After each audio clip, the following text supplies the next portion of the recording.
I glanced around the frost-caked chamber. Beckwin shrugged, blowing on her hands. Amos also looked puzzled.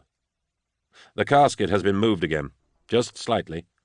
Who has been in here? No one, Pontius remarked, his artificial voice colourless. I was not directing the question at you, Pontius, for I doubt you would tell me the truth. You wound me, Gregor, he answered softly. Are you sure it's not your imagination? Amos asked. You said before. Perhaps, I frowned. I just feel something is changed. I dined with Maxilla most evenings during the long voyage, sometimes in company with the others, sometimes alone. One evening in the 25th week, only Maxilla and I sat at the stateroom table as the gilt servitors brought in our meal. Tobias, I said at length, tell me about the Ceruthi. He paused and set his food-laden fork back down on his salver. What would you have me tell you? Why you claim to know nothing of them, when I told you we were heading into their territory. Because such places are forbidden. Because you are an inquisitor, and it does not do to admit transgressions to one such as you. I toyed with the lip of my half-empty glass. You have aided me eagerly and generously up to now, Tobias. I suspected your motives at first, a detail for which I have apologized. I see now you are as keen to serve the Emperor of mankind as I. It troubles me that you would withhold information now. He bared his pearl-inlaid teeth and dabbed at his lips with the corner of his napkin. It does more than trouble me, Gregor. It has plagued me. A crisis of conscience. It is time to speak, then. I refilled both of our glasses with vintage from the decanter. Imperial knowledge of the Ceruthi is scant, and as you say, forbidden. I am more than aware that rogue traders know a great deal more about the outside systems and their species than we do. You are no rogue, but you are of the merchant elite. I think it unlikely that you have never come across any information pertaining to this Xenos breed. He sighed. As a young man, over 90 years ago, I traveled into Ceruthi space. I was a junior crewman aboard a rogue trader called the Promethean. The master was Vaden All, long dead, I imagine. Now, there was a true rogue. He was sure he could strike a trading deal with these unknowns, or at least rob them blind of treasures. And did he? No. Remember, I was junior crew. I never left the bowels of the ship, or went to the surface of any worlds. All I knew was the miserable duration of the voyage. The senior crew members were tight-lipped. It took them, as I understand it, a long time to find the Ceruthi at all, and then they were less than forthcoming. The third officer, a man I knew reasonably well, confided to me that the Ceruthi played tricks on All's trade envoys, hid from them, tormented them. Tormented how? Their worlds were eerie, disarming, uncomfortable. Something about the angles, the officer said. The angles? He laughed sourly and shrugged, as if something ill and twisted had infected their dimensions. We came back empty-handed after a year. Many of the crew quit and left the Promethean on our return, especially when All, who was a sick and driven man by then, declared he was going back to try again. I quit then too, but only because I couldn't face another year below decks. And All? He went back. I presume so anyway. A few years later I heard his ship had been taken in the Borealis Reach by Eldar renegades. That's the sum of it. You can perhaps see why I was unwilling to tell you these things before, because there is nothing useful to tell, except to incriminate myself by admitting I had gone beyond. I nodded.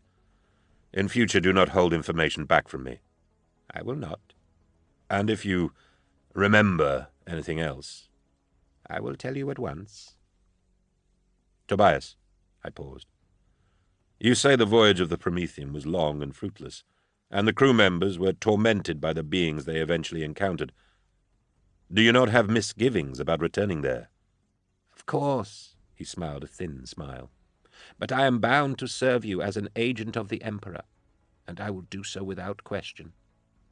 Besides, part of me is curious. Curious? I want to see these Ceruthi with my own eyes. I should mention the dreams. They did not over-trouble me during the voyage, but still they lingered, every few days or so. I seldom dreamed specifically of the blank-eyed, handsome man, but he lurked obliquely in other dreams. A bystander, looking on, observing, never speaking. The lightning flashes escorted him, closer in each dream. At ship dawn of the 3rd day of the 29th week, I rose silently and left my quarters, heading down towards the hold area where Pontius was secured. It was a good 4 hours until our daily conversation was due to start. I climbed into a service duct adjoining the hold space, and crawled down until I reached a circulation grill that looked down into the hold itself. There was a frost on the grill. Below, a figure crouched by the casket, huddled in robes, lit only by a hand lamp. The overhead lights were not on. Pontius was awake. The frost told me that much, and I could see the tiny flashes of firing synapses and hear the low hiss of his voice. "Tell me of the border wars, the ones you mentioned last time. Imperial losses were great, you said." "I tell you much, and you tell me little back," replied the figure. "That was not our agreement. I said I would secretly help you if you helped me. Power, Pontius. Information. If you want me to act as your emissary, I need a show of trust. How can I communicate your will to your allies if I know nothing of the true matter?" A pause. "What is this about?" the figure asked. "What is at stake? What thing of great value?" Another pause. "You should go before they discover you. Eisenhorn is becoming suspicious." "Tell me, Pontius. We're nearly there. Just a few days to go. Tell me so I can help you." "I will tell you. The Necrochuke. That is what we are after, Elizabeth." Chapter 18. KCX 1288 by the light of the Quill Star. Into the wound. The wrongness. On the first day of the 31st week, just under a day outside Maxilla's estimate, the SN burst back into real space, deep inside the system designated KCX 1288.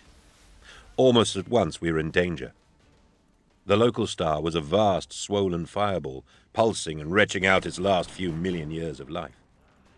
Distended and no longer spherical, it glowed with a malevolent pink fire beneath a cooling crust of black shreds and tatters that looked like rot infecting its granular skin. Firestorms swirled and blistered across its enlarged surface and vomited gouts of stellar matter out into the system. An immense column of excreting gas and matter plumed away from the behemoth star, almost a light-year long. It looked like a huge, luminous quill stabbed into the soft ball of that sun. From the moment of our arrival at the translation point, sirens and alarms began shrilling on the bridge. External radiation levels were almost immeasurable, and we shuddered and rocked through waves of searing star debris. The entire system was lousy with drifting radioactive banks, ash clouds, flares, and the splinters of matter they projected, and magnetic anomalies.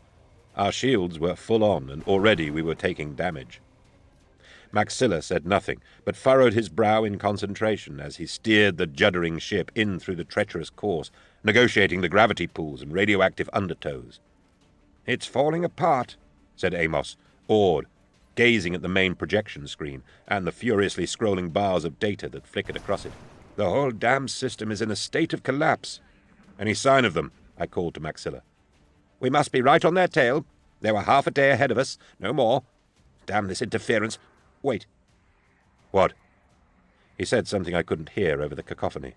"Say again." Maxilla cancelled the screaming sirens. The juddering and shaking continued, and now we could hear the groaning and creaking of the SN's hull under stress. He pointed to the pict plate that overviewed the SN's sensor operations. "I'm picking up their drive wake and gravitational displacement, but in these conditions it's getting really hard to read them with accuracy.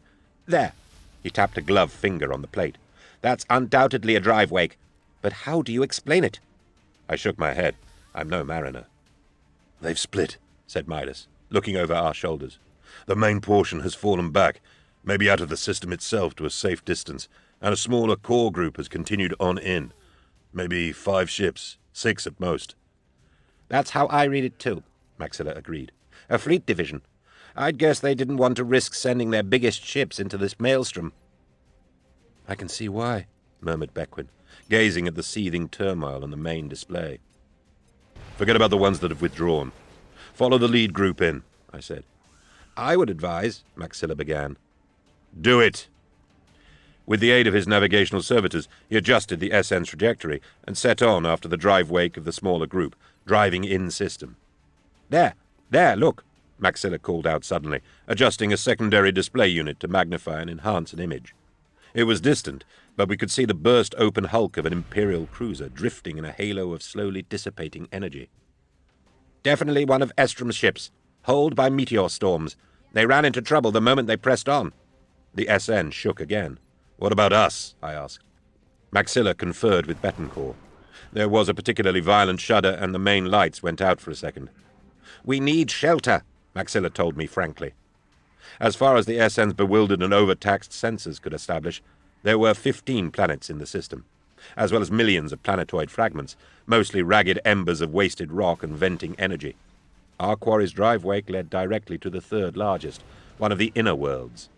It was a scabby, ruined, semi-shattered ball with lingering swathes of swirling bluish atmosphere.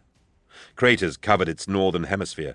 Some impacts had been so large that they had torn open the mantle and exposed the livid red core beneath, like a skull cracked with devastating wounds. Even as we watched, we saw scatters of light dot and blossom across the surface as meteors struck and incinerated continents far below. We tore in through the convulsing fabric of space, past moons of blood and striated mackerel clouds of dust. A vast sheet of stellar fire swept out at us, throwing the ship wildly off course and hurling silver lumps of rock and ice against our shields. "Madness!" cried Fischig. "They wouldn't have come here. It's death!" Maxilla looked at me, as if hoping I'd agree with the chastener and call us off for the sake of the SN. "You are sure of their traces?" Maxilla, his hands flexing on the controls, swallowed and nodded.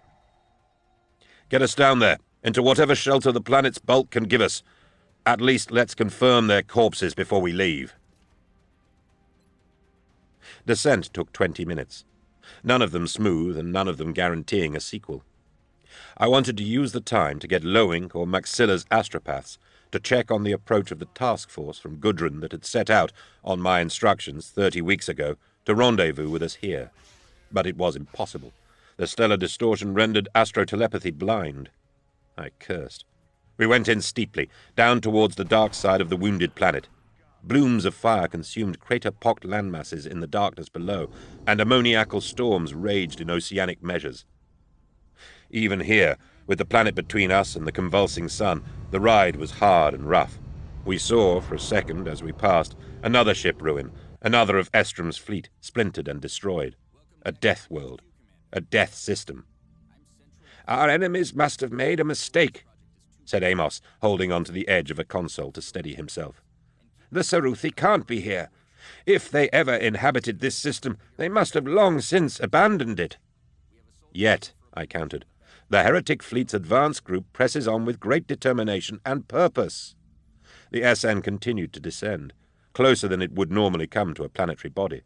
Only ribbons of atmosphere remained, and Maxilla clung to the ragged surface, passing barely 10 kilometers above the bare rock. Drizzles of shooting stars rained past us. "What's that?" I asked.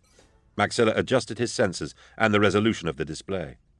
A huge wound in the planet's crust yawned before us, 1,000 kilometers wide, a cliff-like lip of impact-raised rock with a vast cavity beneath. "The sensors can't resolve it. Is that meteor damage?" "Perhaps, from an angled strike," said Amos. "Did they go past or in?" I asked. "In?" barked Maxilla, incredulously. "In! Did they go in?" Amos was leaning over the servitor at the sensor station. "The drive wake ebbs and disappears here. Either they were vaporized en masse at this point, or they indeed went inside." I looked at Maxilla. The SN bucked again, thrown by a gravity pull, and the bridge lights went out briefly for a second time. "This is a star-going ship," he said softly, "not built for surface landing." "I know that," I replied, "but neither were theirs. They have more information than we do, and they have gone inside." Shaking his head, Maxilla turned the SN down towards the vast wound. The rift cavity was dark and limitless according to the sensors, though in my opinion the sensors were no better than useless now. A dull red glow suffused the darkness far below us. The violent shaking had stopped, but still the hull creaked and protested at the gravitational stress. We had the sudden impression of moving through some structure, then another, then a third. The display revealed the fourth before we passed under it, an angular hoop or arch 80 kilometers across. Beyond it, more in the series, towering around us as we progressed, as if we were passing down the middle of a giant rib cage. "They're octagonal," said Amos. "And irregular," I added. No two of the rib arches were the same, but they displayed the same form and lack of symmetry as their companions, the shape we now instantly associated with the Saruthi. "These can't be natural," said Maxilla. We continued in under the Cyclopean spans, passing through a dozen, then a dozen more. "Light sources ahead," a servitor announced. A dull greenish glow fogged into being far away down the avenue of octagonal arches. "Do we continue?" asked Maxilla. I nodded. "Send a marker drone back to the surface." A moment later, the rear display showed a small servitor drone struggling back up the vast channel towards the surface, running lights winking. We ran on past the last arch. There was another judder. Then we were riding clear into light, smooth, pale green light. There seemed to be no roof or ceiling to whatever we were in, though inside the planetary cavity we undoubtedly were. Just hazy green light, and below a carpet of wispy cloud. All turbulence stopped. We were like a ship becalmed. The atmosphere in this place, logic battled to make us remember we were inside the crust of a planet, was thin and inert, a vaguely ammoniacal vapor. None of us could explain the source of the pervasive luminescence, or the fact that the SN sat comfortably at grav anchor in the serene quiet. As Maxilla had pointed out, it was not a trans-atmospheric vessel, and it should have been impossible to stabilize it this close to a planetary body without severe stress damage. From its system registers, the SN seemed happy enough, happy to have ridden out the vile stellar storms of KCX-1288 into this safe harbor. Apart from minor impact damage, only 2 of the ship's systems were inoperative. The sensors were blind and giving back nothing but odd, dead echoes. And every chronometer on the ship had stopped, except 2 that were running backwards. Betancourt and Maxilla studied the imperfect returns of the sensor arrays, and concluded land of some sort lay beneath us, under the cloud bank. We estimated that it was 6 kilometers straight down, though in this vague, hazy rift it was difficult to say. If Glor's heretics were here, they had left no trace. But with our sensors so badly occluded, their advanced fleet could be anchored just on the other side of the clouds. We dropped to the cloud bank from the SN in the gun cutter shortly afterwards. All of us had buckled on hard armor vacuum suits from Maxilla's lockers. Lowing, Fishig, Amos and I shambled about the crew bay, getting used to the heavy plate and bulky quilting of the suits. Bequin was in the cockpit with Betancourt, watching him take us down. The pair of them wore borrowed vacuum suits too, and she was pinning up her hair so it would not interfere with the helmet seal. "Good hunting, Inquisitor," crackled Maxilla from the SN above us. "He'll be down there, won't he?" asked Bequin, and I knew she was referring to Mandragore. "It's likely. Him, and whatever this is all about." "Well, you heard what Pontius said," she replied. How could I not have? The Necrochuke. One doesn't hear a word like that and forget it. It had taken her weeks to gain the confidence of our bodiless prisoner, to play the part of a disaffected traitor. I hadn't been sure she was up to it, but she had performed with patience and a finely gauged measure of play-acting. It had been a risk, letting her slip in to see Pontius alone. She had assured me she could do it, and she had not been wrong. The Necrochuke. If Pontius Glor was telling the truth, our enterprise had even greater urgency now. I had wondered what could be so precious, so important as to galvanize our enemies so, make them risk so much. I had my answer. Legend said the last extant copy of that abominable work had been destroyed millennia before, except that by some means, in antique ages past, A copy had come into the hands of the Zeruthi race. And now they were preparing to trade it back to Glor's Imperial heretics. We came down through the clouds and saw the land below, a wide, rolling expanse of dust sweeping down to what seemed to be a sea. Liquid frothed and broke along a curved shoreline 100 kilometers long. Everything was a shade of pale green, bathed by the radiance that glowed through the wispy clouds. There was a misty softness to it all, a lack of sharp focus. It seemed endless, toneless, slow. There was a calm, ethereal feel that was at once soothing and unnerving. Even the lapping sea seemed languid. It reminded me of the seacoast at Tralito, on Kalen II, where I had spent a summer recuperating from injuries years before. Endless leagues of mica dunes, the slow sea, the balmy, hazy air. "How big?" I asked Midas. "Is what?" he asked.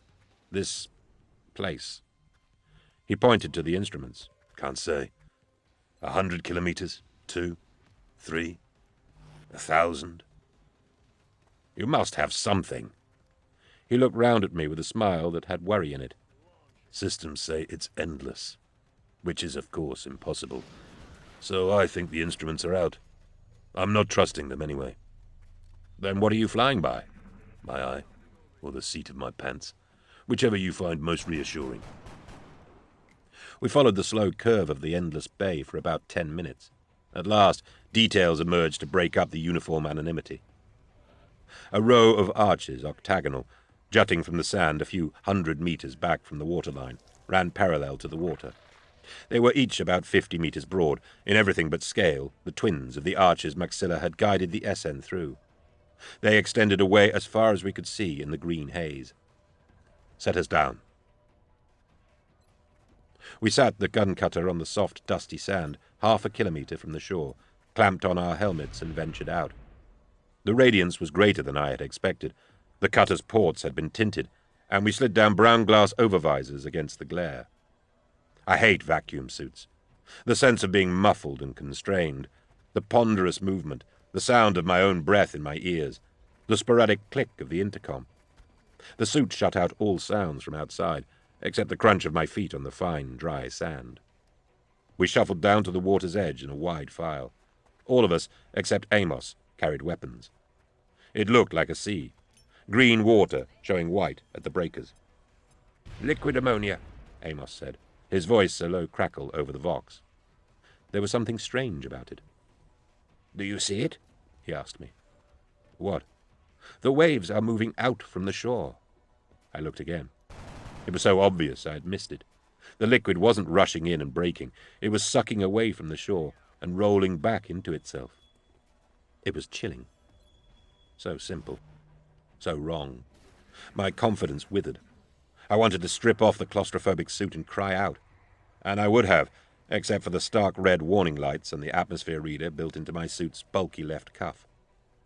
What was it Maxilla had said? The Zeruthi had tormented the men of the Promethean. I didn't know for a moment if the unnatural behavior of the sea was their doing. How could it have been? But I understood how insidious, distressing torment might have played upon them. Fischig and Betancourt had approached the first of the arches. I looked across and saw them dwarfed by the unsymmetrical structure. The next in the line was 300 meters away, and they seemed regularly spaced. Each one, as far as I could see, was irregular in a different way, though the size and proportions were identical. Bequin was kneeling on the shoreline, brushing the sand aside gently with her gauntlet. She had found what was perhaps the most distressing detail so far. Under the sand, a few centimeters down, the ground was tiled. Tessellated, irregular octagonal tiles, just like the ones she had found on the floor of the mine working at North Quam. Once more, they fitted perfectly, impossibly, despite their shape. The more of them she uncovered, the more she brushed the sand away. "Stop it," I said. "For our sanity, I don't think it's worth trying to discover if they cover the entire beach." "Can all of this be artificial?" she asked.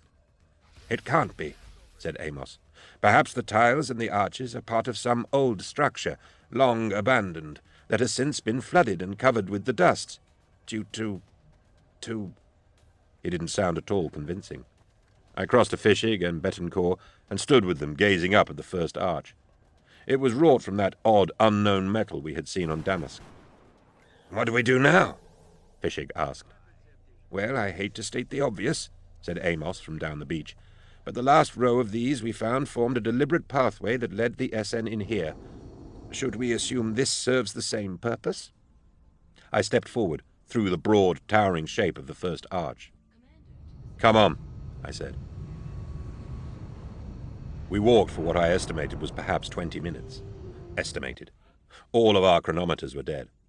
After the first few minutes, we began to hear a distant, repetitive boom. A low, almost subsonic peal, like thunder, that rolled out from somewhere far away over the sea. Or seemed to. It came every half-minute or so. There were long intervals of silence, and just when we'd thought we'd heard the last, another boom would come. Like the crunch of our own footsteps, we could hear it through the suits, even with our Vox circuits switched off. I voxed to Maxilla. "Can you hear that?" There was a crackle, and no immediate reply. Then a sudden burst of transmission. Maxilla's voice. "As you instruct, Gregor, but it's not going to be easy. Say again. What did you say about Fischig?" "Maxilla, repeat," I began. But his voice continued over the top, incoherent. It wasn't a reply. I was just picking up his voice. I felt my spine go cold. More static. "Tell Elizabeth I agree with that. Ha!" It went dead.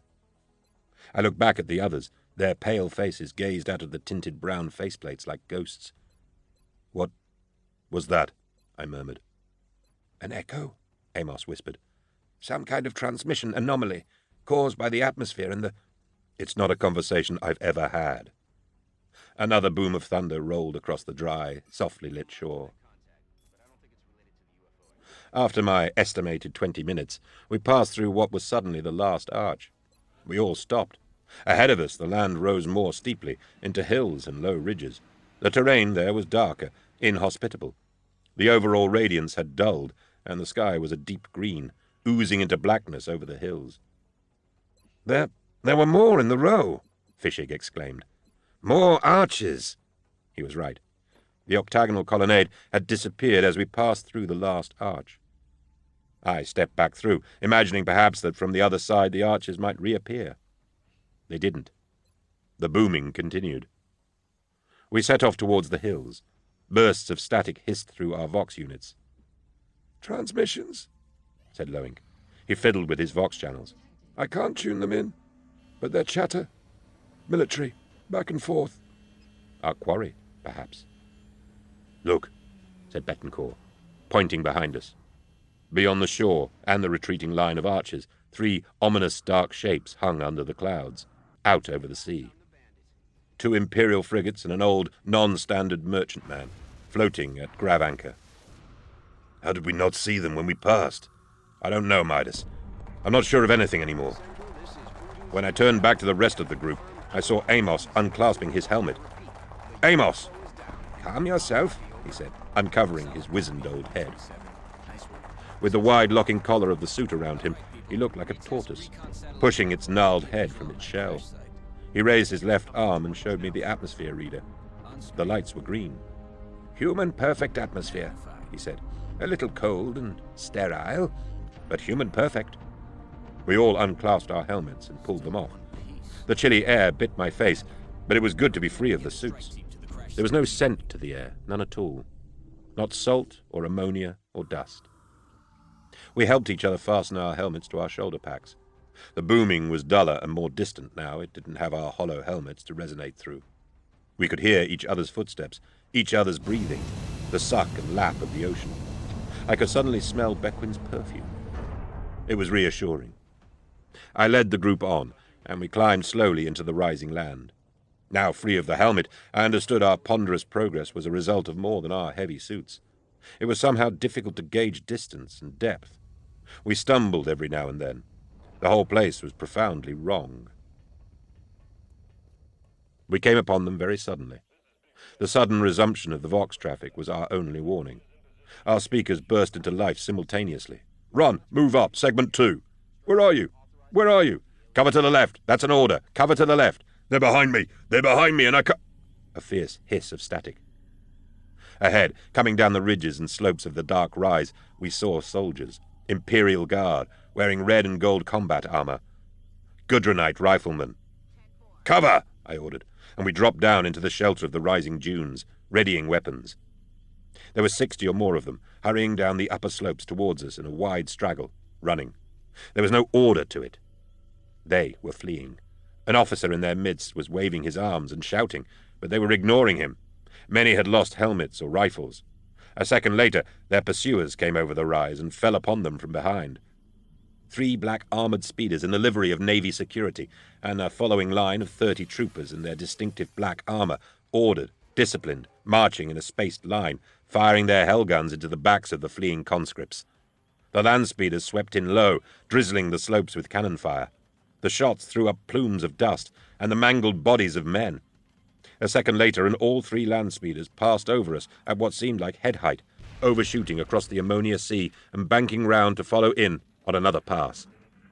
Some of the Gudronites were firing back, and I saw one trooper topple and fall, but there was no coordination, no control. "What the hell? Do we stay hidden?" gasped Beckwin. "They'll see us soon enough," said Fishig, sliding open the feed slit of his heavy Stubbers box magazine. The odds were terrible, and ever since the incident on the SN, I'd had a morbid loathing of the black-clad troopers. But still. I pulled out my heavy auto pistol and tossed it to Amos, freeing my las carbine from the fastener lugs on my pack. Beckwin drew her own weapons, a pair of las pistols. Loink and Midas had their firearms, a las carbine and a Glavian needle rifle, respectively, already braced in their hands. "Look to the troops," I told Fishig, Loink, and Beckwin. "Do what you can, Amos. Midas, the flyers are down to us." We bellied forward through the dunes, and then came up firing. Fishig's big gun smashed into the lip of the high ridge, kicking up dust, before he found range and demolished 3 of the stalking troopers. Lowink's carbine cracked out, and Amos fired the auto pistol hesitantly. Beckwin was amazing. She'd used her time well during the 30-week passage, and Midas had clearly instructed her carefully.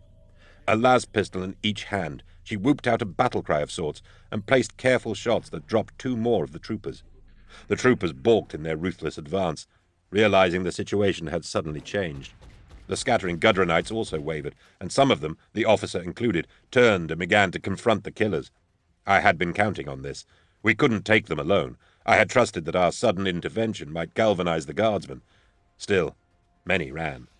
A fierce firefight erupted along the ridge between the halted troopers and those Gudronites below who were turning to fight. Loink, Fishig, Amos, and Beckwin moved forward in support. The land speeders swept back, hammering the shore with shells. Betancourt dropped to one knee, raised his exotic weapon, and fired. The long barrel pulsed and made a sound like a whispered shriek. Explosive splinters tore through the nearest speeder as it crossed down over us, and it blew apart in the air. Burning wreckage scattered across the sand. I chased a second with my carbine. It was turning to present on us, and the turn made it slow. My shots missed or deflected from the armor. As its heavy cannon began to fire, pulverizing the sand in a stitching row towards me, I shot the pilot through the faceplate. Still firing, it plunged suddenly and hit the beach 50 meters behind me. It bounced, shredding apart, struck again and crashed into the breakers in a spray of debris that threw up thousands of mismatched splashes. The third speeder turned in and made another pass, killing 6 more of the fleeing Gudronites, who presented easy targets on the sand. Midas had his weapon trained on it and fired as it passed over, missing. He fired again, striking its rear end as it burned away. It kept going, over the beach, out to sea. I have no idea what he hit, the crew, the control systems, but it just kept going, on and on, until it disappeared from sight. We pressed up the slope, in among the Gudronites now. They were dirty and disheveled to a man, none older than 25. Seeing us and the damage we had wrought, they cheered, perhaps imagining we were part of some greater rescue force. On the upper ridge, the last few troopers were crumpling. Fishig charged them, his stubber wailing, and a dozen Gudronites went with him, eager to turn on their tormentors. The ridge fight lasted another 2 minutes. Fishig lost 2 of the Gudronites with him, but made certain none of the troopers survived. Law enforcement, I remember thinking, had robbed the military of a fine soldier in Chasener Fishig. I sought out the Gudronite officer as his men collapsed, weary with exhaustion and relief. Some were weeping. All of them looked scared.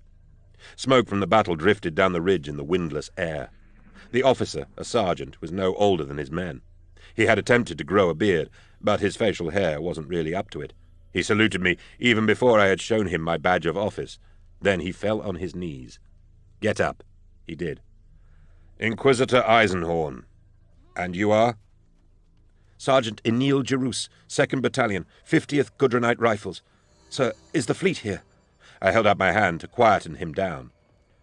"Appraise me, quickly and briefly." "We wanted no part of it. We were mustered to the frigate Exalted, waiting to ship out. When we ran from Gudrun High Anchor, the captain told us all Gudrun had fallen, and we were relocating." "The captain?" "Captain Estrom, sir." "And then?" 30 weeks in transit to get here. The moment we arrived, we knew something was wrong. We protested, demanded to know what was happening. They called it dereliction and sent dozens to the firing squads. We were given a chance to follow orders or die." "Not much of a chance." He shook his head. "No, sir. That's why I tried to get the men out. We broke and ran, once we'd got in there, once they were busy. They came after us to hunt us down." "In where?" He gestured back over the ridge. "The darkness." "Tell me what you saw," I said. Chapter 19. Xenos makes his report. At the plateau. The true matter. "I don't even know what world we're on," Sergeant Xenos said. "They never told us. The ride in was rough, though." "It has no name, as far as I know." "Go on." "They deployed us from the ships along this beach as an escort detail for the main party." "How many men?" "Over 100 naval security troopers, and 300 or so of us guard." "Vehicles?" "Speeders, like you saw, and a pair of heavier personnel carriers for some crates of cargo in the main party." "What do you know of them?" Xenos shrugged. "Of the cargo, nothing. In the main party was the captain, and Lord Glor of Gudrun. He's a worthy nobleman from my homeworld." "I know him. Who else?" "Some others, too. A merchant, an ecclesiarch, and a great and terrible warrior that they tried to keep away from us, regular troops." Mandragore, no doubt. And Datso and Locke. The core of Oberon Glor's cabal. Then what? Xenos pointed up the slopes in the dark, forbidding uplands. "We advanced into that. It seemed to me they knew where they were going. Things changed as we went further in. It got darker and warmer, and it was hard to negotiate the way as if... As if what? We couldn't judge distances. Sometimes it was like wading through hot wax. Sometimes we could barely slow ourselves down. Some of the men panicked. We found polygons, like these on the beach." It was his word for the hoop-like arches. "There were rows of them, aisles, marching away into the uplands. They were so irregular they disturbed the mind. They seemed to vary, to change." "What do you mean irregular?" "I went to no officer school, sir, but I am educated. I understand simple geometry. The angles of the polygons did not add up, yet they were there." Chilled, I recalled Maxilla's mention of the unwholesome angles, and thought too of the marking on the tile I had taken from Damask. "We followed some of these rows, passing through polygons on occasions. The ecclesiarch and the merchant seemed to be leading us. And there was another man, a tech priest type." "Slim build, blue eyes." "Yes." "His name is Malahite. He played a part in choosing your path." "Yes. They deferred to him on several occasions. Finally, we came to a plateau, a great raised, wide space, overlooked by jagged peaks of rock. The plateau was artificial, tiled with smooth stones that..." He tried to make a shape with his index fingers and thumbs, but shrugged and gave up. "More impossible polygons." He laughed nervously. "Yes. The plateau was vast. We waited there, the men grouped around the outside of the space, the main party and the vehicles in the center." "And then?" "We waited what seemed like hours, but it was impossible to tell because our chronometers had all stopped. Then there was some kind of dispute. Lord Glor was arguing with some of the others. I saw this as a chance. I got the men ready. Nearly 90 of us, ready and eager to trust to chance and flee. All eyes were on the shouting match. The big warrior, God Empress save me, he was shouting by then. I think the sound of his voice was what decided us.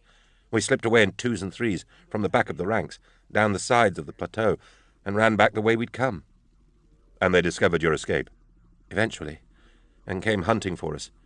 The rest you know. I waited a few moments for him to collect himself and gathered the men around. There were about 30 riflemen left, all of them scared, and another 3 or 4 wounded. Amos did what he could for them.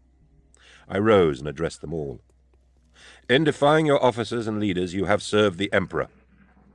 The men who brought you here are Imperial heretics, and their enterprise is criminal. My purpose here is to stop them. I intend to press on at once on that mission. I cannot vouch for the safety of any who follow me, but I count it as a mark of honor to the Emperor himself that you will. He needs our service here, now. If you take seriously the oaths you made to the Imperium when you became guardsmen, then you will not hesitate. There is no more vital battle in which you might give your lives. Wild, frightened faces stared back at me. There was a murmur of agreement, but these were young, inexperienced men, some no more than boys, who had been thrown into the deep waters of madness. Steel yourselves, and know that the Emperor is with you and for you in this. I don't exaggerate when I say the future rests in our hands. More voluble assent now. These men weren't cowards. They just needed a purpose and a sense that they were fighting for a worthy cause. I whispered briefly to Fishig, and he immediately stepped up and raised his voice to the Imperial Creed and the Song of Allegiance, hymns that every child in the Imperium knew. The Gudronites joined in lustily. It centered and focused their determination. Still, the booming came along the shore. With Betancourt's help, I stripped arms and equipment from the fallen. There were enough weapons to make sure every man had a las rifle or a hell gun. We also managed to assemble 3 intact naval trooper uniforms, mixing and matching from the dead. I stripped off my bulky vacuum suit and began to put on the polished black combat armor of a naval security trooper. Midas attempted to do the same, but his build was too slim for the heavy rig. The troopers were, to a man, large brutes. We dressed Fishig in the armor instead, and then, so as not to waste the third set, chose a heavy-set Gudronite from Yeris's group, a corporal named Twain. "What's the Gudronite command channel?" I asked Yeris as I adjusted the helmet voxet. "Beta Phi Beta." "And of the men you left in there at the plateau, how many others might side with us?" "All the Gudronites, I would say. Sergeant Creden's unit, certainly." "Your job will be to rally them to us when we get inside. I'll give the word." He nodded. We left the wounded on the shore, as comfortable as we could make them, and advanced into the dark uplands. As Yeris had told me, it quickly became darker and warmer. The sleek black body armor I was now wearing had an integral cooling system, but it didn't seem to help, and the wrongness still afflicted us. It was difficult to walk without stumbling in places. We came upon the first of the arches, and Yeris led us through, though we would have been able to follow the course without difficulty. Footsteps and the tracks of heavy vehicles had left deep prints and ruts in the soft, dusty soil. We were advancing up a cluster of hills, dark and uninviting, with a glowering sky above. There were many rows of arches, some overlapping. We became disoriented. It seemed on occasions that as we passed through one arch, we came out through another in a different row. The tracks never wavered or broke, but we seemed to blink between one aisle of hoops and another. And the angles of the joints in the arches were, as Yeris had said, geometrically incorrect. "I think," Amos said quietly to me as we walked onwards, "the lack of symmetry is in every particular and every dimension." "Meaning?" "The 3 we can see, and the 4th, time. Dimensions have been stretched and warped, perhaps accidentally, perhaps to torment us, perhaps for some other purpose. But I think that is why things are so twisted and wrong." We came at last upon the place Yeris had called the Plateau. It was a flat-topped mound, nearly a kilometre across, smoothly tiled with octagonal tesserae that mocked logic. The sides sloped down to the dusty soil all around. The site was ringed by ragged brown peaks and crags. Above, the sky was dark and flecked with stars. On our side of the plateau, a semicircle of several hundred men sat huddled around the rim, waiting. I could feel their tension. More than half of them were Gudronites. The others were troopers. Smaller groups of soldiers stood in ordered ranks further towards the center of the plateau, escorting 2 Navy troop carriers in which figures sat, and a pair of empty land speeders. A pile of crates had been removed from the carriers and piled on the tiled ground. On the far side of the plateau, a row of arches led away into the surrounding rocks. We lay in cover and waited, watching. After an interminable period, there was movement on the far side, and figures emerged from the arches. Even at a distance, I could tell they were Datso and Malahite, with 4 naval troopers in escort. They came out briskly, signaling to the main group at the vehicles. All the troops around the rim got to their feet. Other shapes now appeared through the arches. They were impossible to define at first, grey, reflective shapes that had no human form or intelligible movement. I took out my scope and trained it on them, carefully resolving the magnification, and I saw the Ceruthi for the first time. There were 9 of them, as far as I could tell. They made me think of arachnids or crustaceans, but neither comparison was entirely accurate. From their flat grey bodies extended 5 supporting limbs, jointed in such a way so that the main mid-limb joint was raised higher than the horizontal torso. There was no symmetry to the arrangement of limbs, or to the way in which they moved. Their scuttling pace was irregular, and without repetition of order. It was disturbing merely to watch them walk. Each limb ended in a caliper of polished silver, a metal stilt clasped in the digits of each limb, lifting them a further metre or so off the ground. The metal spikes of the stilts made a clacking, tapping sound on the hard tiles that I could hear despite the distance. Their heads were oblate shapes rising on thick, boneless columns from the tops of their bodies. They had long skulls and lacked obvious mouths or eyes, though several flaring nostril-like openings showed on their snouts. There was no symmetry to the arrangement of these openings either, nor to the shape of the skulls, and their necks sprouted off-centre from their backs. They were loathsome, filthy things. Each creature was twice the mass of a man, with gleaming grey flesh. Shouts and noises of alarm came from some of the waiting men. Several turned and fled from the plateau, scrabbling, wailing. The 9 Ceruthi clicked their way out into the open from the hoop, fanning out until they formed a semicircular line facing Datso and Malahite.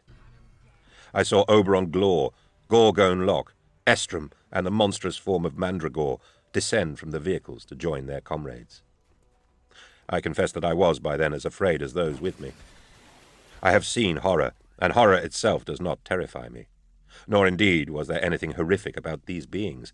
Alien, yes, and as a Puritan that was alarming, but objectively they were impressive, striking creatures, assured, almost majestic. My fear stemmed from a deeper gut instinct. As with this world we had entered, there was a wrongness to them, to their shape, their movement, their design. Each scuttling limb, each swaying head betrayed an unholy nature. I could not have believed how reassuring symmetry could be, and how distressing might be its lack. They were warped things, warped from any civilized sense of grace, any human understanding of aesthetics. Their bodies and limbs were so irregular they didn't even seem to make sense, as if, like the tiles and the arches, their angles didn't add up correctly. Fear, then, swayed me. I looked around at my companions and saw fear on their gazing faces too. Fear, revulsion, disbelief. Amos saved my life and sanity. He and he alone stared in wonder at the Ceruthi, a perplexed smile of intellectual delight on his ancient face. "Most perturbatory," I heard him murmur. That simple detail made me laugh. My confidence returned, and with it my resolve.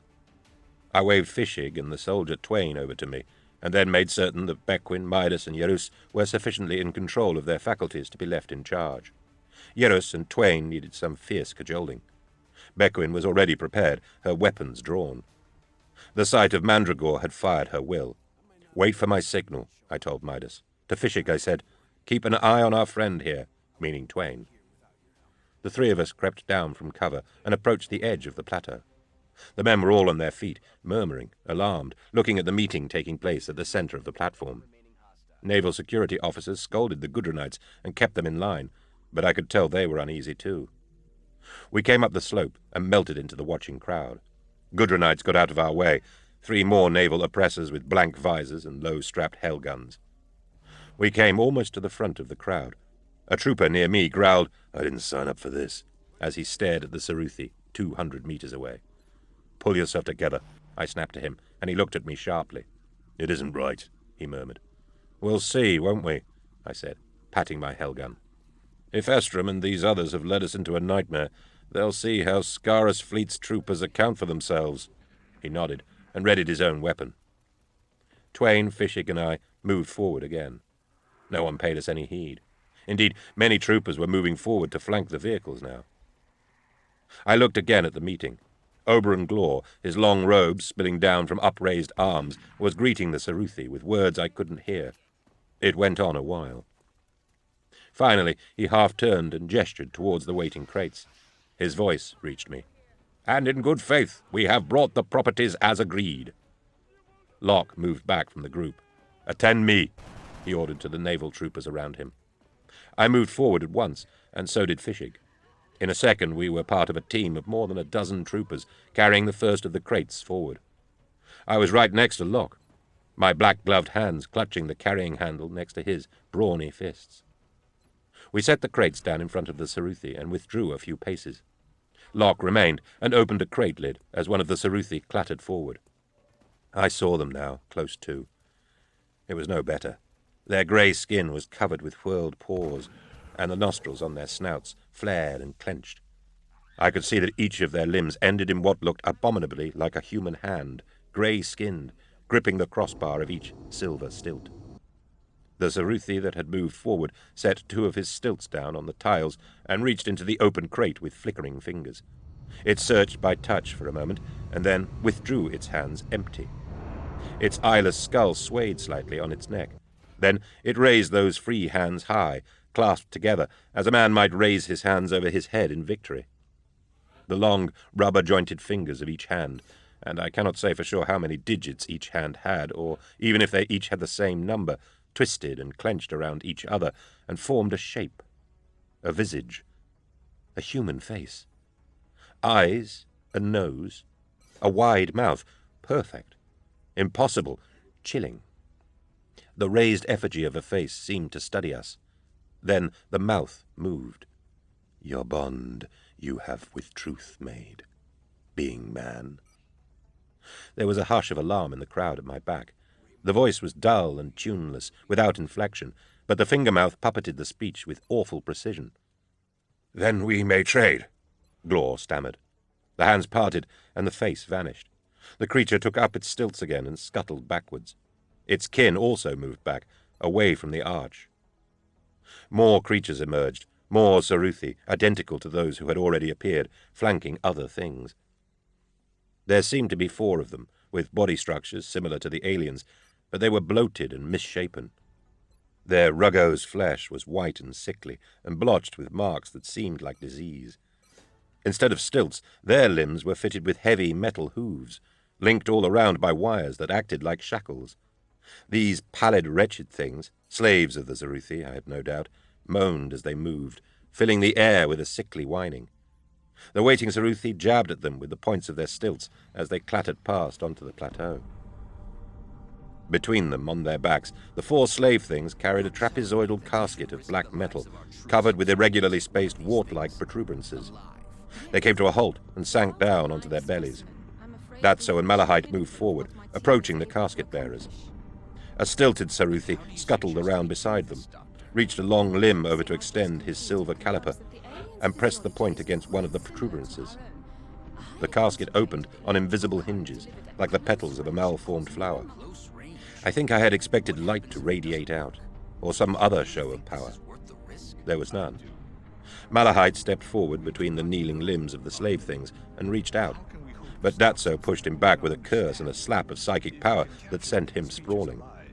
A ripple of response ran through the Saruthi, making them scuttle on the spot.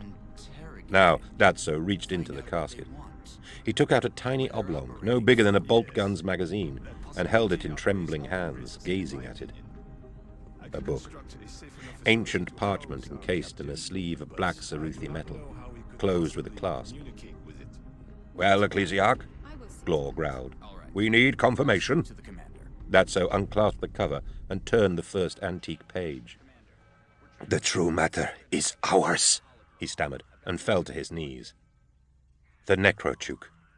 They had the Necrochuk. It was now or never, I thought. Chapter 20. My ally, Confusion. The Wrath of Mandragore. Against Oberon. I bellowed, "Look out! They're attacking!" and slammed myself hard into the 2 troopers by my side. As we went over in a clumsy thrashing heap, I fired my hell gun wildly for good measure. Tension among the humans gathered around the plateau was intense.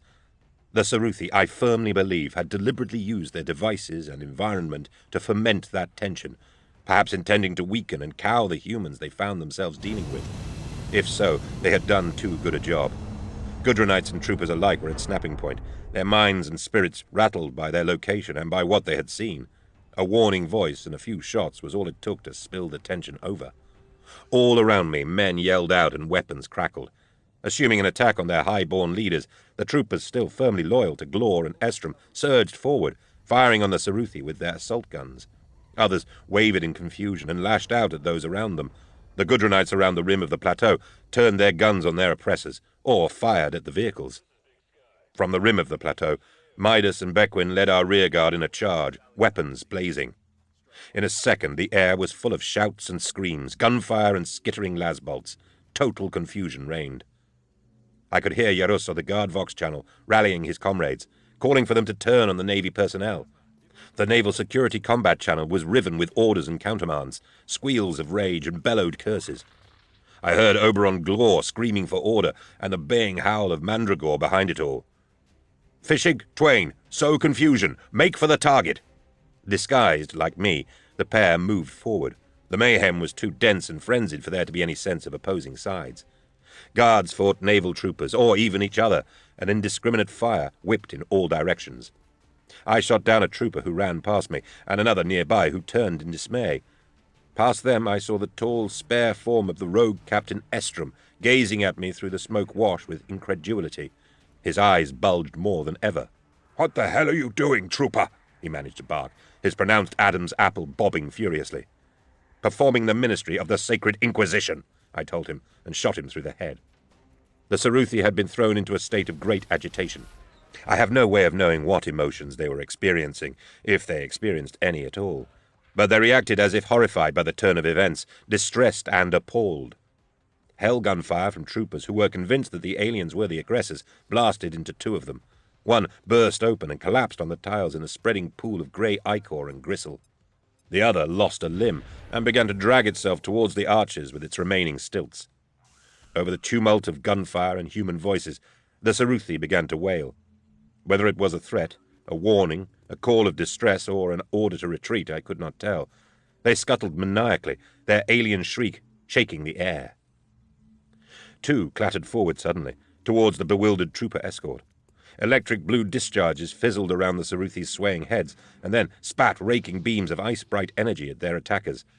2 troopers were vaporized, their constituent matter boiling away in searing flashes of light. I caught sight of Mandragore. The brute had already killed 1 trooper in an attempt to curtail the mindless wildfire, but now the Saruthi had fired on them. The troopers clearly felt justified in their action and redoubled their efforts. An alien beam sliced into Mandragore's arm, and rage consumed him. He attacked the Saruthi himself, wielding a massive chain axe. I hoped they'd kill him. I pushed through a jumble of bodies and came out on the other side of the parked vehicles.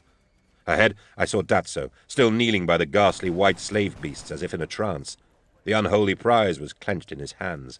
I ran at him. Fishig, his helmet missing, appeared alongside me. His borrowed black armor was awash with blood. "Twain!" he bawled over his shoulder, and the disguised Gudrunite appeared, running after us, firing from the hip. Grenades were now exploding amid the mindless fighting. Bodies and chips of octagonal tiling were hurled into the air. One of the troop carriers was on fire. The 3 of us were closest by far to the accursed true matter. A Saruthi came ploughing forward, spurring the jostling, frenzied slave things aside with its stilt spikes as it made for Datso. With a juddering blow from one stilt, it knocked the kneeling man over and sent the Necrochuk scattering from his hands.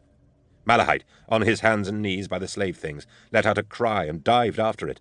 The Saruthi jittered around to stop him, just as Fishig and Twain blew it apart with hellgun shots. Stringy grey fluid splashed across the tessellated tiles. Another Ceruthi, its skull crackling with electrical power, blasted its kin's murderers.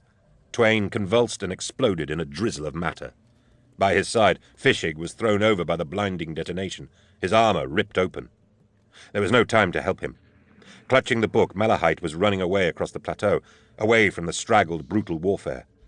I severed his left leg at the knee with a round from my hellgun, and he dropped onto his face. When I reached him, he was clawing forward, daubed in blood, reaching for the fallen book. "Leave it!" I snapped, pulling off my helmet and pointing the hellgun down at him, one-handed. He saw my face and cursed. I knelt and picked up the little volume. Even through my armored gloves, I could feel its heat.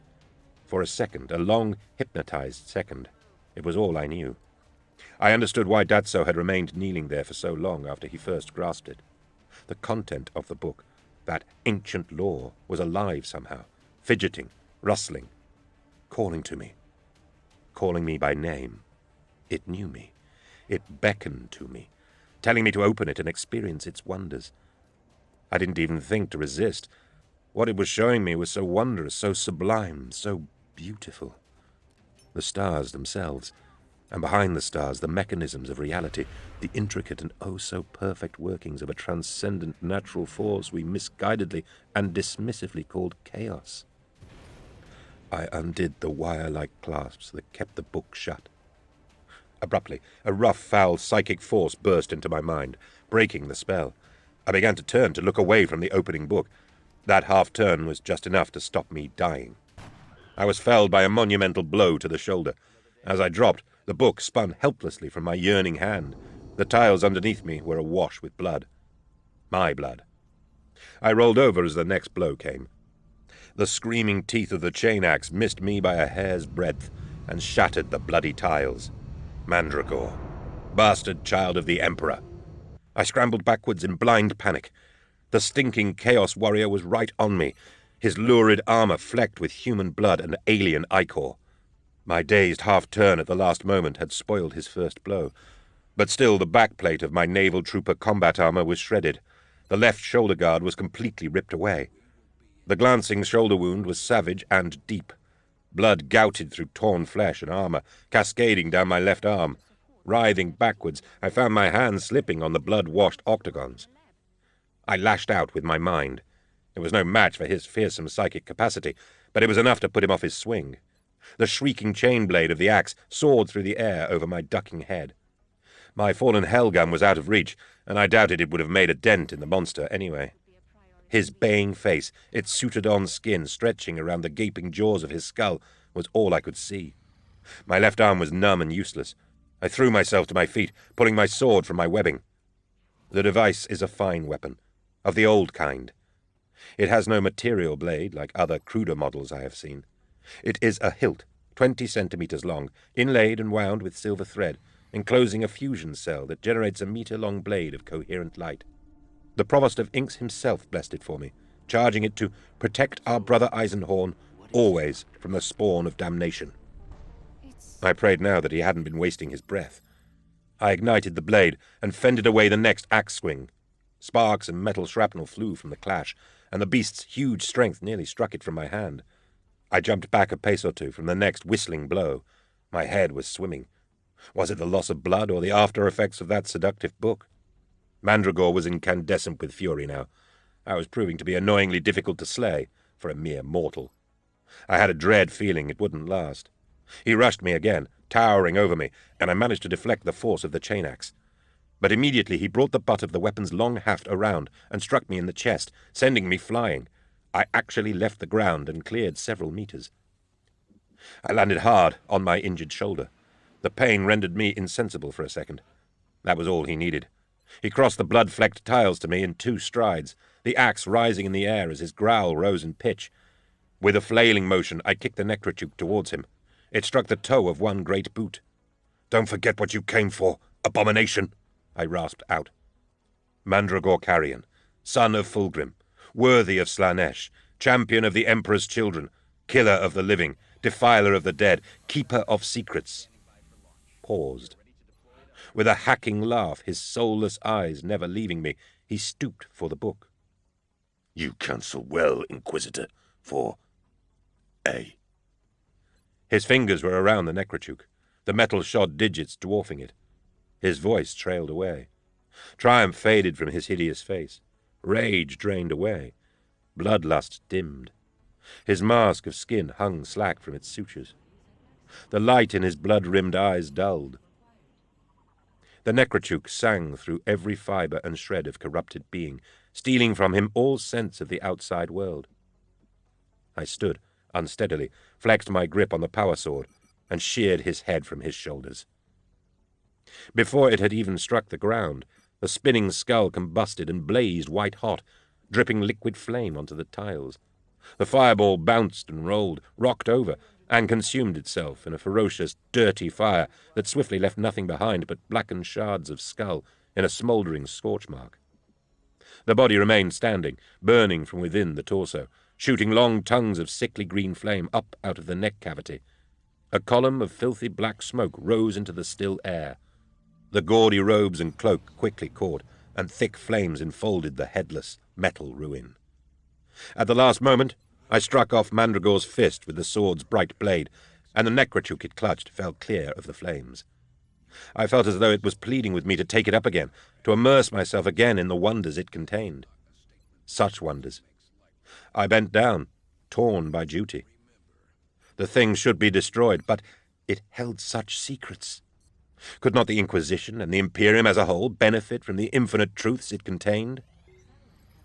Had I even the right to destroy something so priceless? The Puritan part of me had no doubt, but another part abhorred the idea of wasting it. Knowledge is knowledge, surely. Evil stems from how knowledge is used, and such knowledge was here. Perhaps if I read a page or two, I could make a better decision. I shook my head to cast away the insidious thoughts. The noise of the battle came rushing back. I looked back across the plateau, beyond Mandragore's upright burning corpse and the sprawled body of Malahite. The last few pockets of fighting were playing out, and the great tiled platform was littered with dead and debris. Both carrier vehicles were ablaze. The Ceruthi had gone, taking even their corpses with them. It seemed to me the Gudrunites had overwhelmed the troopers by sheer numbers. Few figures were still standing, and I could see none of my companions. His regal cloak torn and his face blooded, Oberon Glor strode towards me, a las pistol clenched in his right hand. "Throw that down, Glor. It's over." "For you, yes." He raised the weapon. A munitions canister on one of the burning carriers ignited and blew the armored vehicle apart in a stunning conflagration. Flung out by the blast, broken armor plating and sections of track whizzed through the air like missiles. A chunk of transaxle impaled Lord Glor through the back of the head. He fell without a sound. I grabbed a piece of smoking hull plate and scooped the necrochuk up on it. I would heed no more of its soft enticements. I let it slide off the makeshift scoop into Mandragore's upright corpse, so that it fell down through the open neck of the blazing armor into the furnace of the torso. The flames turned red, then darker still. The blaze grew more intense. Something without a mouth screamed. I limped away from the pyre. Malahite was alive and awake, calling out, "Locke, please, please," in a hoarse voice. Across the plateau, one of the naval speeders lifted into the air. Gorgone Locke was at the controls, with Datso slumped in the seat beside him. In moments, the racing speeder was disappearing over the ragged peaks, away from the plateau, towards the endless beach. Midas, Bequin, Amos, and Loink had survived the ordeal and the battle, though all had minor injuries. 24 Gudrunites were also still alive, including Yerus. Amos wanted to see to my wound, but I had bound it tight to staunch the flow of blood, and I wanted to waste no more time. "I think it would be prudent to get out of here," I told them. Fishig lay on a makeshift stretcher. The Ceruthi weapon that had obliterated Twain had cost him an arm and half of his face. Mercifully, he was unconscious. 2 Gudrunites bore him up. "It pains me to say this, but we're taking him, too," I told Midas and Yerus, indicating the collapsed Malahite. "Are you sure?" Betancourt asked. "The Inquisition will want to plunder his brain." Our ragged, battered party left the dark uplands and retraced our steps to the hazy levels of the beach.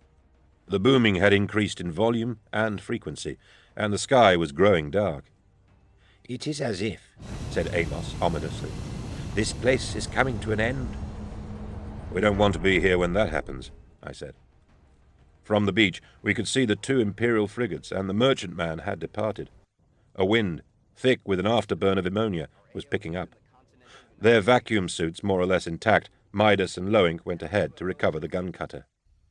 My Vox-link crackled. Maxilla's voice suddenly sang out. Eisenhorn, for pity's sake, are you there? Are you there? 3 ships just left, moving right past me. Conditions are worsening. I cannot stay here much longer. Respond, please respond. Maxilla, this is Eisenhorn. Can you hear me? We need you to move in and pick us up. We have injuries. Fischig and several others. This whole environment may be collapsing. Repeat, I need you to move the SN into my location and pick us up. A moment or two of static. Then his answer. As you instruct, Gregor, but it's not going to be easy. Say again, what did you say about Fischig? He's hurt, Maxilla. Come and get us. Hurry, Beckwin shouted over my shoulder. We don't want to be here any more. More static. Tell Elizabeth I agree with that. Ha! The echoes, delays, and dislocations were catching up with themselves. The wrongness was righting itself, and, I thought with irony, that made things no better for us. Chapter 21. A gathering of peers. Lord Rawkin contemplates. Malahite's secrets. 2 days later, aboard the SN, at anchor beyond the treacherous reaches of the system KCX-1288, we made our rendezvous with the Imperial Task Force outbound from Gudrun. We'd made good our escape from the world of the plateau in less than 2 hours. As Amos had predicted, the place seemed to unravel around us, as if that apparently timeless realm of the sea, the beach, and the uplands had been nothing but an ingenious construct, a space engineered by the Saruthi to accommodate the meeting with their human guests. As we rowed the gun cutter back to the waiting SN, the hazy radiance had begun to dim and atmospheric pressure dropped. We were beset by turbulence, and natural gravity began to reassert its influence. The impossible cavity had begun to decompose. By the time Maxilla was running the SN down the dark corridor of arches as fast as he dared, the inner space where we had confronted the aliens was nothing but a dark maelstrom of ammonia and arsenical vapors. Our chronometers and horologiums had begun to run properly again. We left the fractured planet behind, braving flares and gravity storms as we made a dash for the outer system. 40 minutes after leaving that place, rear-aligned sensors could find no trace of the wound, as if it had collapsed or had never been there to begin with. How the Saruthi came and went I had no idea, and Amos was little help. We had seen no sign of other vessels or other points of egress from the planet's crust. "Do they live within the planet?" I asked Amos as we stood at an observation platform, looking back at the retreating star through glare-dimmed ports. "I fancy not. Their technologies are beyond my ken, but I feel that they might have arrived on the plateau through those archways from another world, into a place they had built for the meeting." Such a concept defied my imaginings. Amos was suggesting interstellar teleportation. Outside the system, there had been little trace of the heretical fleet. As far as Maxilla was able to tell from drive and warp wakes, the 3 ships, no doubt bearing Locke and Datso, had rejoined their attentive flotilla and moved away almost at once into the immaterium. Other warp indicators informed us that the task force was approaching, no more than 2 days away. We dropped grav anchor, saw to our wounds, and waited. 30 weeks before, as we departed Damask, I had sent my request for assistance to Gudrun via Loink astropathically. I had outlined as much of the situation as possible, providing what detail and conjecture I could, and had hoped the Lord Militant would send a military expedition to support me. I did not demand, as the likes of Commodus Voke were wont to do. I was sure the urgency and importance of my communique would speak for itself. 11 ships loomed out of the Imperium before us, in battle formation. 6 Imperial frigates running out in the van, fighter wings riding out ahead of them in formation. Behind this spearhead of warships came the battleships Vulpecula and St. Sithus, each 3 times the size of the frigates, each a bristling ogre of a vessel. To the rear was an ominous trio of cruisers, black ships of the Imperial Inquisition. This was no military expedition. This was an inquisitorial task force. We exchanged hails, identified ourselves, and were escorted into the fleet pack by an honor guard of Thunderhawks. Shuttles transferred our wounded, including the still unconscious Fishig and the prisoner Malahite, to Medicae faculties aboard the St. Sidus. An hour later, at the request of Admiral Spatian, I also crossed by shuttle to the battleship. They were awaiting my report. My left arm bound and tightly slung in a surgical brace, I wore a suit of black and my button-sleeved leather coat, my rosette pinned at my throat. Amos, in sober green robes, accompanied me. In the echoing vault of the St. Sidus's docking bay, Procurator Olm Madathine and a detail of Navy stormtroopers waited to greet us. Madathine wore the impressive white dress uniform in which I had first seen him, and the men's blue armor was rich with gold braid and ceremonial decoration. Madathine greeted me with a salute, and we strode as a group towards the elevators that would carry us up into the command levels of the ship. "How goes the uprising?" I asked. "Well enough, Inquisitor. We understand the Lord Militant has declared the Helican Schism over and quashed, though pacification wars are still raging across Thracian." "Losses?" "Considerable, mainly to the population and materials of the world affected, though some fleet and guard units have taken a beating. Lord Glor's treason has cost the Imperium dear." "Lord Glor's treason has cost him his life. His body rots on a nameless world in the system behind us." He nodded. "Your master will be pleased." "My master?"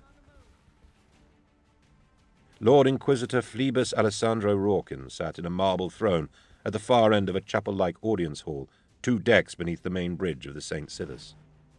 I had met him twice before, and felt no more confident now for those experiences.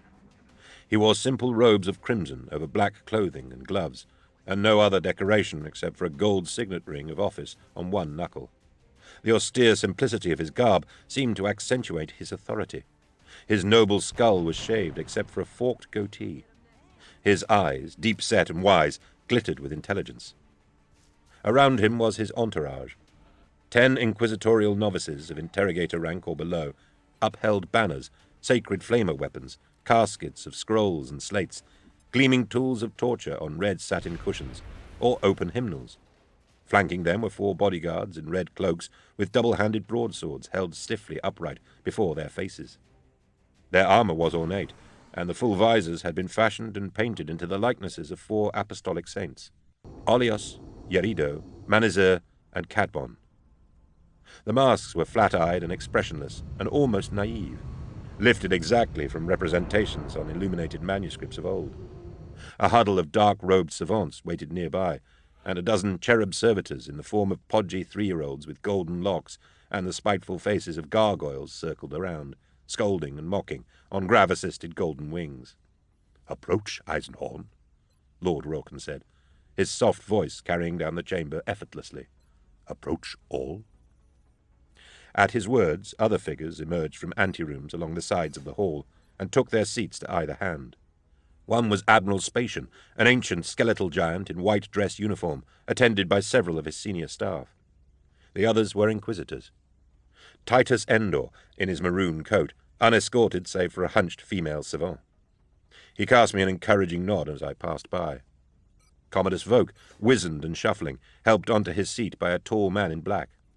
The man's head was bald and hairless apart from a few sickly clumps. His scalp, neck, and face were livid with scar tissue from injuries and surgery. It was Haldane. His encounter with the Carnadon had not improved his looks. Like Endor, Voke nodded to me, but there was no friendship in it. Next to him, Inquisitor Shongard, stocky and squat, the black metal mask obscuring everything but his raddled eyes. He took his seat and was flanked by 2 lean, supple females, members of some death cult by the look of them, both nearly naked save for extensive body art, barbed hoods and harnesses strung with blades. Opposite Shongard sat Conrad Molitor, an ultra-radical member of the Ordos I had little love or respect for. Molitor was a fit, athletic man, dressed from head to toe in a tight weave armor body glove of yellow and black check, with a polished silver cuirass strapped around his torso. His black hair was close-trimmed and tonsured, and he affected the air of a warrior monk from the First Crusade. Behind him stood 3 robed and hooded acolytes, one carrying Molitor's ornate power sword, another a silver chalice and paten, and the third a reliquary box and a smoking censer. Molitor's pupils were bright yellow, and his gaze never wavered from me. Last to take his seat, at Lord Rawkin's right hand, was a giant in black power armor, a space marine of the Death Watch, the dedicated unit of the Ordo Xenos. The Death Watch was one of the Chamber's militant, chapters founded exclusively for the Inquisition, obscure and secret even by the standards of the blessed Adeptus Astartes. At my approach, the warrior removed his helmet and set it on his armored knee, revealing a slab-jawed pale face and cropped grey hair. His thin mouth was curled in a frown. Servitors brought a seat for me, and I took my place facing the Lord Inquisitor. Amos stood at my side, silent for once.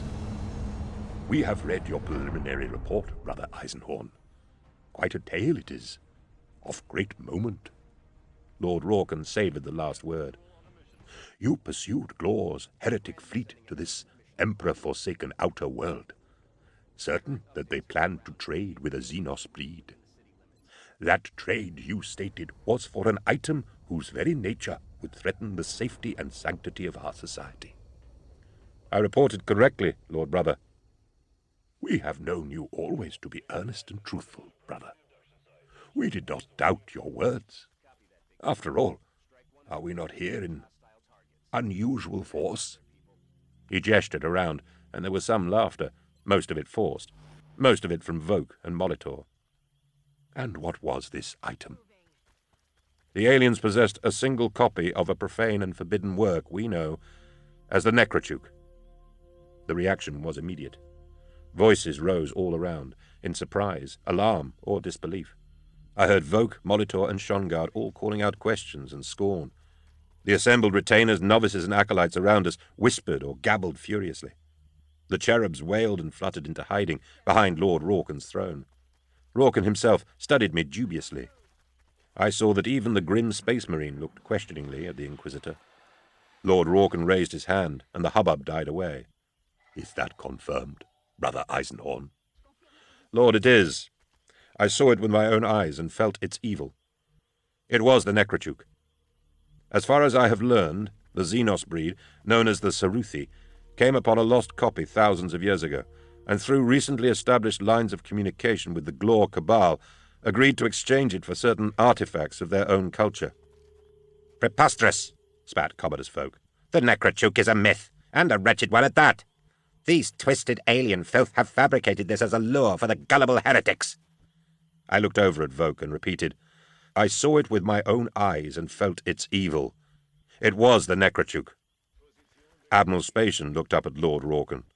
This thing, this book, is it so valuable that these heretics would throw the entire subsector into schism to cover their attempts to retrieve it? It is priceless, cut in Molitor from across the chamber. Beyond worth. If the legends of it are even fractionally true, it contains lore surpassing our understanding. They would not think twice of burning worlds to get it, or of sacrificing their entire resources to acquire the power it would bring them. It has always been plain, Endor said softly, that the stakes in this matter have been astonishingly high. Though I am shocked by Brother Gregor's news, I am not surprised. Only an icon as potent as the Necrochuk could have set this bloodshed in motion. But the Necrochuk, such a thing, Shongard hissed. Were they successful, Inquisitor Eisenhorn? The Space Marine asked suddenly, staring directly at me. No, Brother Captain, they were not. The effort was desperate and close run, but my force was able to spoil their contact with the Xenos Saruthi. The aliens were driven off, and most of the heretics' advance guard, including Lord Glor and a blasphemous child of the Emperor allied to his cause, were slain. I read of this Mandragor in your report, said the Space Marine. His presence was fundamental in the decision for my unit to accompany this force. The Emperor's children, terror damn their souls, clearly wanted the book for themselves. They had sent Mandragor to assist Glor in its recovery. That being such as they took it seriously confirms the truth of my story, I believe. The noble Space Marine nodded. And Mandragor is dead, you say? I killed him myself. The Death Watch warrior sat back slightly, his brows rising gently in surprise. Some heretics escaped your purge, Shongard asked. 2 key conspirators, brother. The trader, Gorgon Locke, who I believe was instrumental in forging the original contact between the Saruthi and Glor's Cabal, and an ecclesiarch named Datso, who I would see as the spiritual force behind their enterprise. They fled from the fight, rejoined the waiting elements of their fleet, and left this system. Destination? Asked Spatian. It is still being plotted, Admiral. And how many ships? That bastard traitor Estrom ran with 15. He lost at least 2 frigates in that star system. A non-standard merchant ship that I believe belongs to Locke is with them. Have they taken to their heels and run defeated? Or have they some further agenda? Lord Rawkin asked. I have further research to make before I can answer that, Lord. Spatian stood and looked towards the Lord Inquisitor. Even if they're running, we can't permit them to escape. They must be hounded down and annihilated. Permission to retask the battle pack and prepare to pursue. Permission granted, Admiral. Then Molitor spoke up. No one has asked the most important question of our heroic brother Eisenhorn, he said, stressing the word heroic in a way that did not flatter. What happened to the Necrochuk? I turned to face him. I did what any of us would have done, Brother Molitor. I burned it. Uproar followed. Molitor was on his feet, accusing me of nothing short of heresy at the top of his reedy voice. Shongard raised his own serpentine tones in support of the accusations, while Endor and Voke shouted them down. The retinues howled and bickered across the floor.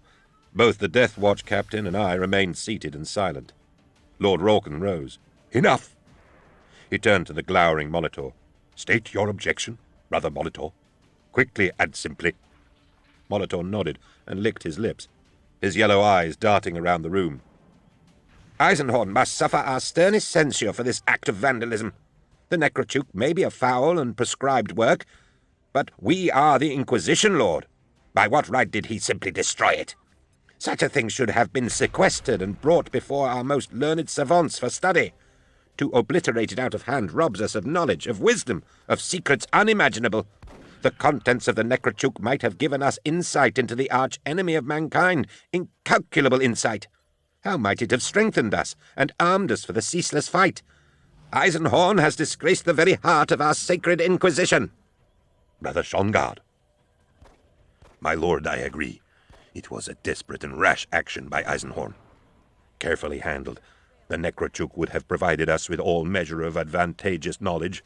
Its arcane secrets would have been weapons against the foe. I may applaud his rigorous efforts in thwarting Glor and his conspirators, but this erasure of occult law earns only my opprobrium. Brother Voke? What's... Lord Rawkin began, but I cut him off. Is this a court, my lord? Am I on trial? No, brother, you are not. But the magnitude of your actions must be analyzed and considered. Brother Voke. Voke rose. Eisenhorn was right. The Necrochuk was an abomination. It would have been heresy to permit its continued existence. Brother Endor. Titus did not rise. He turned in his seat and looked down the hall at Conrad Molitor. Gregor Eisenhorn has my full support. From your moaning, Molitor, I wonder what kind of man I am listening to. A radical, certainly. An inquisitor? I have my doubts. Molitor leapt up again, raging. You knave! You whoreson bastard knave! How dare you!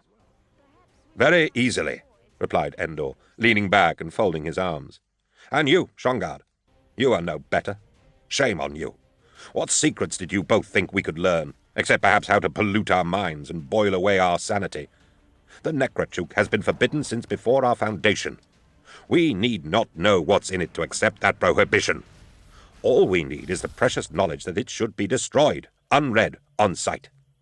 Tell me, do you need to actually contract Ulrun's pox yourself to know that it is fatal? Lord Rawkin smiled at this. He glanced at the Space Marine. Brother Captain Steinwolf? The captain made a modest shrug. I command kill teams charged with the extermination of aliens, mutants, and heretics, Lord. The ethics of scholarship and book learning I leave to the savants. For whatever it's worth, though, I would have burned it without a second thought. There was a long silence. Sometimes I was almost glad no one could tell when I was smiling. Lord Rawkin sat back. The objections of my brothers are noted. I myself commend Eisenhorn. Given the extremity of his situation, he made the best decision. Thank you, my lord. Let us retire now and consider this matter.